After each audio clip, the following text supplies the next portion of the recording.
雲林土庫鎮中山堂有一個武謐山味的水墨畫展覽，由3位輸出同門的水墨畫家畫甲真油真水，和參觀的鄉親真佩服。壁倒的水墨圖，遠看會當感受到山水壯觀的氣氛；近看會當看到畫家畫甲真有路。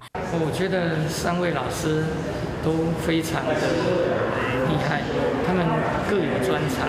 在咧土庫鎮中山堂舉辦的這場展覽，由吳淑華、林顏琴、聽小玲3愛學水墨的畫家聯合展覽，3個人都是向水墨大師老兄弟學功夫。在他的門下學習之中啊，他覺得說我們3個畫的都算不錯啊，希望我們可以把它分享給大家。3個人的創作風格無同款，有的人愛畫花，有的人搞畫大自然的風景。不過小常是攏在咧創作的過程進步真濟。這場展覽是3個人創作成果的分享，歡迎大家來到土庫鎮中山堂欣賞因的作品。有事沒事趕緊轉開華視，還沒有訂閱華視的 YouTube 頻道嗎？趕緊按讚訂閱，開啟小鈴鐺，我們華視 YouTube 見。